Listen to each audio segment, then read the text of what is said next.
বিষয়ে অনেকে এইটি বলতে চেষ্টা করেন যে আপনি কর না দিয়ে সে টাকা অনুদান দিয়েছিলেন এবং সেই জন্য আপনি ভেবেছিলেন যে সেই টাকার উপর আসলে কর দিতে হবে না, কিন্তু আপনি অনুদান দিয়েছিলেন একটি ট্রাস্টকে, যেটা ট্রাস্টই আবার আপনি সেই কারণে আপনাকে সর্বোচ্চ আদালতের নির্দেশে কর দিতে হয়েছে।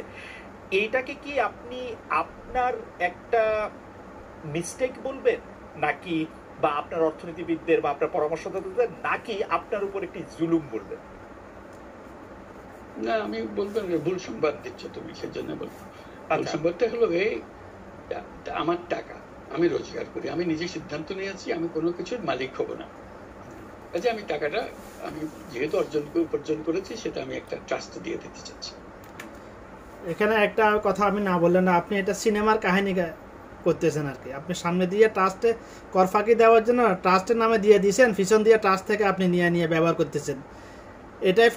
এটাই প্রমাণসহ উপস্থাপন করা হয়েছে সংবাদ মাধ্যমে। এটাই কিন্তু প্রমাণসহ উপযুক্ত ডকুমেন্ট সহ এটা উপস্থাপন করা হয়েছে সংবাদ মাধ্যমে। আপনি সামনে দিয়ে ট্রাস্টের নামে দিয়ে দিয়েছেন কর ফাঁকি দেওয়ার জন্য, পিছন দিয়ে আপনি ট্রাস্ট থেকে নিয়ে আপনি ব্যক্তিগত কাজে ব্যবহার করতেছেন। ট্রাস্টের নামে দিয়ে দিলে ওটা তো ব্যক্তিগত কাজে ব্যবহার হয় না, হতে পারে না কখনো। যেমন আমার কোনো বাড়ি নাই, নিজের নামে নিজের কোনো বাড়ি নাই, গাড়ি নাই, জমি নাই, কোনো ব্যবসার শেয়ার নাই, আমি কোনোটা রাখি। এটা আমি আইনে যেভাবে বলে সেভাবে টাকা তো আমি এমনি দিয়েই দিচ্ছি। কাজে এটা সরকারকে দিলে আমার কোনো অসুবিধা তো না, আমি তো ধরে রাখতে চাচ্ছি না টাকাটা। তখন বলতে আপনার দেওয়ার কোনো কারণ নেই। তখন আমরা এটা পূরণ করে দিয়ে দিলাম, সরকার দিয়ে দিল। তখন সরকার পক্ষ থেকে নিয়ত থেকে বলা হলো যে না, এটা করযোগ্য টাকা, আপনাকে কর দিতে হবে। আমাদের লয়ার বলছে দিতে হবে না, ওনারা বলছে কর দিতে হবে। তখন আমি বললাম যে ঠিক আছে, আদালতের কাছে যা, আদালত যেটা বলে সেটাই হবে।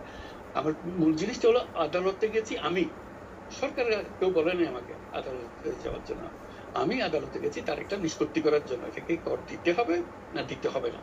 তখন আদালত বিচার করে বললো কর দিতে হবে। যেদিন আদালতে বললো কর দিতে হবে সেদিন আমি আদালত দিয়ে দিছি। কেউ আমাকে কর না দেওয়ার অভিযোগ করে নাই, কেউ আমাকে চিঠি লেখে নাই, কিচ্ছু না, ভাববে না।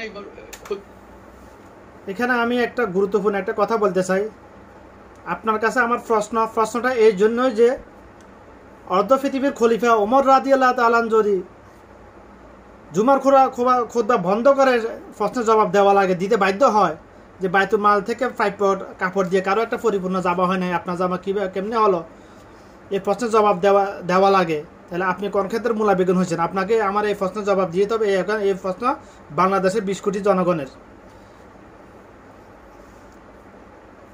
আওয়ামী লীগ সরকার উপযুক্ত প্রমাণ সহ ওনারা সংবাদ মাধ্যমে ডকুমেন্ট সহ প্রমাণ সহ সংবাদ মাধ্যমে প্রমাণ করেছে আপনি কর ফাঁকি দিয়েছেন।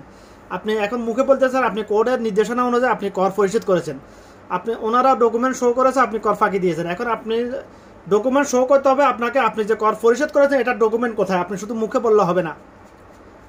আর আপনি যেহেতু কর ফাঁকি দিয়েছেন, যে কর ফাঁকি দেয় সেও দেশদ্রোহী। যে কর ফাঁকি আপনি কর ফাঁকি, এটা কর এটা আপনার, এটা সরকারের না, এটা পুরো দেশের জনগণের সম্পদ, এটা ভোগ করবে। এটা জনগণ যে করটা দেয় ওটা ঘুরে ফিরে জনগণের কাছে আসে। আপনি যেহেতু কর ফাঁকি দিতে চান, আপনি তাহলে যে দিক দিয়ে সুযোগ পেলে আপনি অন্যান্যকে যে দিক দিয়ে যা পারেন তা করতে পারেন, এটাও সত্য। তবে চুরি করে চলে যাবার হবে, মানুষের হোঁশ আসবে বাংলাদেশের, এটাও সত্য।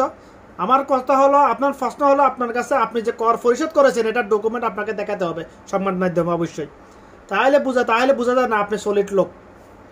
আপনি যদি সলিড লোক হয়ে থাকেন, পরিপূর্ণ মুসলমান হয়ে থাকেন, আপনার কথার কাজে যদি মিল থেকে থাকে তাহলে আপনি এটা ডকুমেন্ট শো করেন এটা।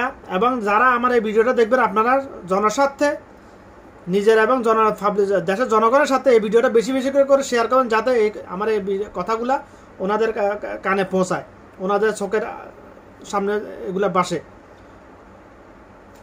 ওনাদের যাতে কর্ণপাত হয়।